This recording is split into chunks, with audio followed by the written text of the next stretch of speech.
सरिता की शादी एक अच्छे परिवार में हुई है। उसका पति रोहन उसे बहुत प्यार करता है। घर में उसकी सास शांति और ननद मीनाक्षी भी है, जो सरिता के किसी काम में दखल अंदाजी नहीं करती। लेकिन फिर भी सरिता को ऐसा लगता है कि दुनिया की सबसे ज्यादा बेचारी बहू वही है और सबसे ज्यादा अत्याचार उसी पर हो रहा है। माँ जी, ये लीजिए आपकी चाय। अरे बहू, तूने इतनी ज्यादा चीनी क्यों डाल दी चाय में? हाय हाय माँ जी, मैंने तो उतनी ही मीठी बनाई है जितनी मीठी आपको पसंद है। माँ जी, आपको तो मेरे हाथ की चाय अच्छी ही नहीं लगती। जब देखो कुछ न कुछ कमी निकाल ही देती हो। अरे बहू, तू एक बात के पीछे ही पड़ जाती है। मैंने ऐसा कब कहा कि तू रोज चाय खराब बनाती है? सरिता अपने कमरे में चली जाती है और फोन उठाकर अपनी माँ से बात करती है। हेलो माँ, कैसी हो आप? क्या कर रही हो? मैं तो ठीक हूँ, पर तू बता, तेरा मूड कैसा है? तेरी आवाज से लग रहा है कि कुछ तो हुआ है तेरे ससुराल में। अरे क्या बताऊँ माँ, यहाँ तो हर समय मेरे साथ बहुत बुरा व्यवहार होता है। मैंने अपनी सास के लिए इतनी अच्छी चाय बनाई, लेकिन मेरी सास चाय पीते ही मुझे 4 बातें सुना दी। बेटी, तू इतनी छोटी छोटी बातों पर ध्यान ही क्यों देती हो? तुम्हारी सास ने कुछ बोल भी दिया तो क्या हो गया, वो बड़ी है ना तुझसे। माँ ने इतना समझाया, लेकिन इस बात का सरिता पर कोई असर नहीं हुआ। अपनी बेचारी बहू की छवि वो बदलना ही नहीं चाहती। अगली सुबह सब नाश्ते की टेबल पर बैठकर नाश्ता कर रहे थे, तभी सरिता ने अपने पति से कहा, सुनिए जी, मुझे ना आज बाजार से कुछ सामान लेकर आना है।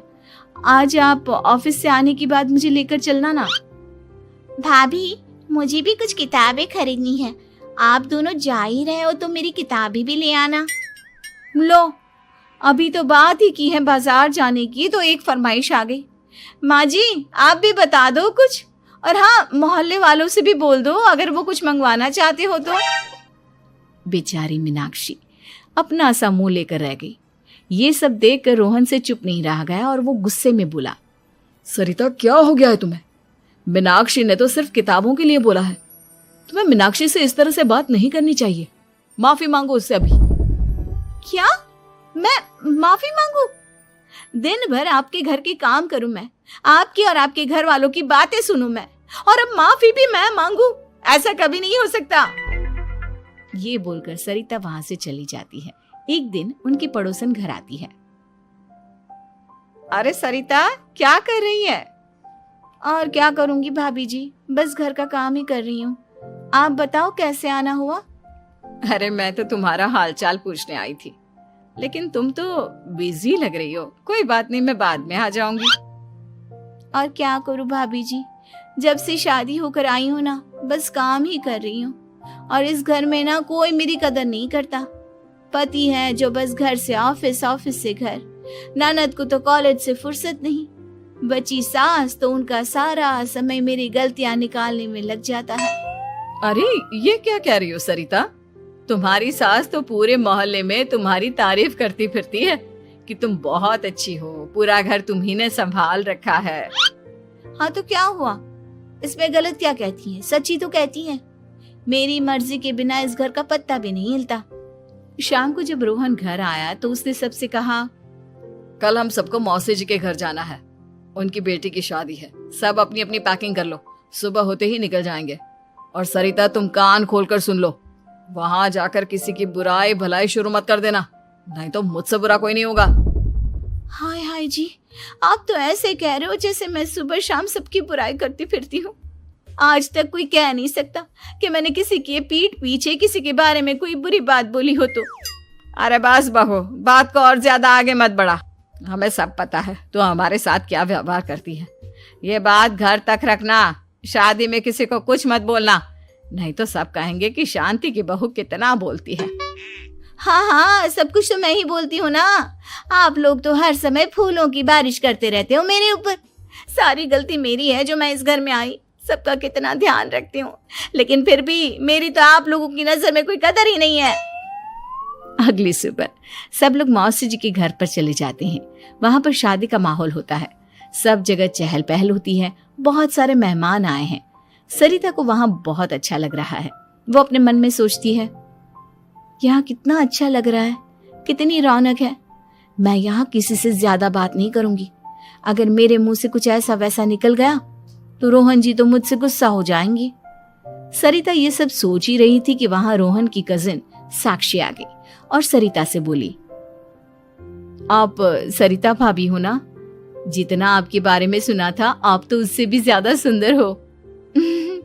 हाँ वो तो है, मेरी सुंदरता की तारीफ सब करते हैं। मेरे मायके में तो सब यही बोलते हैं कि रोहन जी की किस्मत बहुत अच्छी है जिन्हें मैं मिली। लेकिन आप कौन है? मैंने आपको पहचाना नहीं। मैं रोहन भैया की कजिन हूँ। आपकी शादी पर नहीं आ पाई थी ना, इसलिए आप मुझसे मिली नहीं कभी। शांति मौसी और मीनाक्षी आपकी बहुत तारीफ करते हैं। क्या कहा तुमने? मेरी तारीफ? कभी नहीं। मेरे ससुराल वाले कभी मेरी तारीफ कर ही नहीं सकते। मैं इतनी अच्छी हूँ, मेहनती हूँ, लेकिन उन्हें तो मेरी कदर ही नहीं। सारा दिन घर का काम करती हूँ, फिर भी मेरी सास ना मुझे सुनाती रहती है, और पति भी मेरी सास की साइड लेते हैं। ना कभी बाहर ले जाते हैं, ना कहीं घुमाने। अगर घुमाने के लिए कभी बोल भी देना तो उनकी बहन बीच में आ जाती है। मैं कैसे रह रही हूँ उस घर में, ये मैं ही जानती हूँ। सरिता की ये बातें सुनकर साक्षी को बड़ी हैरानी हुई। अब वो हर किसी के सामने अपनी बढ़ाई और ससुराल वालों की बुराई करने लगी। रोहन और शांति को सरिता पर बहुत गुस्सा आया, लेकिन वो चुप रहे। अगले दिन जब वो अपने घर पर आए, सरिता, तुमने क्यों सबके सामने मेरी इज्जत का तमाशा बनाया? तुमसे बोला था ना कि चुप रहना। अजी ऐसा भी क्या कह दिया मैंने जो इतना भड़क रहे हो? तुम जहां जाती हो अपना रोना शुरू कर देती हो, कभी किसी दूसरे की बात ही नहीं सुनती, बस अपनी कहती रहती हो। तुमने सबके सामने हमारा तमाशा बनाकर रख दिया है। हे भगवान, मुझे अपने पास बुला ले। जिस घर में मेरी कदर ही नहीं, उस घर में मेरा क्या काम? अरे क्या करूंगी मैं यहाँ रहकर? जो भी आता है मुझे सुनाकर चला जाता है। मैं तो किसी से कुछ नहीं कहती। सीधी सादी बहू मिल गई है ना सबको, तो जो जी में आए वो करो। सरिता ने अपने आगे किसी को कुछ बोलने ही नहीं दिया, और उस दिन भी उसने सबके सामने खुद को बेचारी बना ही दिया। अगले दिन मीनाक्षी कॉलेज के लिए लेट हो रही थी, इसलिए वो हर काम जल्दी जल्दी कर रही थी। अपना नाश्ता लेने किचन में गई और पतीले में रखे गरम दूध को गिलास में डालने लगी। दूध का पतीला उसके हाथ से छूट गया और गरम गरम दूध उसके हाथ पर गिर गया। ओए माँ, हाय मेरा हाथ, माँ मेरा हाथ जल गया। मीनाक्षी की आवाज सुनकर सरिता दौड़ती हुई आई। ये क्या किया तुमने? तुम्हें नाश्ता चाहिए था तो मुझसे बोल देती, मैं क्या मना कर देती? अब पता नहीं कितने दिन की मुसीबत पाल ली तुमने। सरिता मीनाक्षी को उसके कमरे में ले गई और उसका बहुत ख्याल रखा। उसका इस तरह से ख्याल रखना शांति और रोहन को थोड़ा अजीब लगा।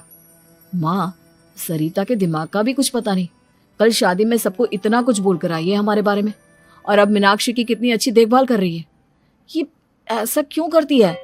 बेटा, तेरी बीवी की ना आदत हो गई है सबके सामने खुद को बेचारी दिखाने की, और आदत इतनी जल्दी नहीं बदलती। जब ये बोलना शुरू करती है तो रुकने का नाम ही नहीं लेती, इसलिए इसे पता ही नहीं चलता कि ये किसके सामने क्या बोली जा रही है। लेकिन दिल की बहुत अच्छी है। हमें भी अपना दिल बड़ा करके ये जैसी है इसे स्वीकार करना चाहिए।